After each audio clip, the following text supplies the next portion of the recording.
Vous savez, la SMAG est un acteur important de la filière avicole et déploie plusieurs métiers dans le cadre de ses activités. Et nous avions rendu visite à la partie meunière, la partie moulin du côté de l'Asga, du côté d'Ovendo. Et aujourd'hui, nous sommes sur la partie production. Donc quand on voit le potentiel de cette entreprise en matière de production de poussins, le potentiel qu'elle est capable de déployer sur la partie poulet de chair qui est déjà en cours, ça donne une idée des perspectives en matière de développement de la filière poulet de chair. Vous savez que dans le cadre du plan d'accélération de la transformation, nous souhaitons réduire nos importations et le contexte s'y prête et il faut être dans un dialogue permanent pour convaincre les investisseurs qui sont déjà présents dans notre pays à développer leurs activités, à les diversifier. Alors nous souhaitons voir les élevages avicoles se développer, nous souhaitons saluer les efforts qui sont faits, nous souhaitons que ces efforts soient poursuivis, non seulement par la SMAG, mais par l'ensemble des producteurs pour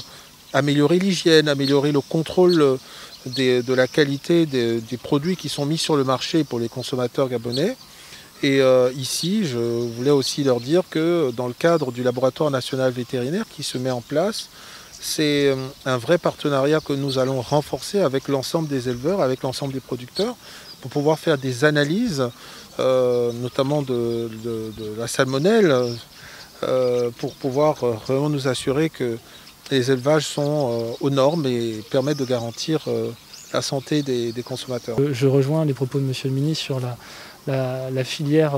avicole en général et chair en particulier, où les compétences de la SMAG en matière d'accouvage pourront être demain être le noyau du démarrage d'une activité qui, pour se développer, nécessitera bien sûr l'appui des autorités, un cadre spécifique, particulier, de soutien aux producteurs, non seulement dans leur développement, mais aussi dans leur commercialisation de leurs produits. Et nous serons là, nous, pour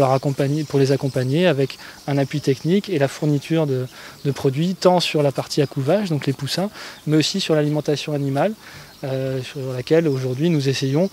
le plus possible, comme vous l'avez souligné, de sourcer des produits locaux, nous permettant d'être moins dépendants des importations. Si au Congo, si au Cameroun, le groupe auquel la SMAG appartient a contribué à voir se développer une production locale de céréales, nous souhaitons que ce soit la même dynamique qui soit mise en œuvre au Gabon pour que nous soyons moins dépendants d'intrants qui viennent de l'extérieur. Donc à privilégier les circuits courts d'approvisionnement, être moins fragile et donc ça demande qu'il y ait un engagement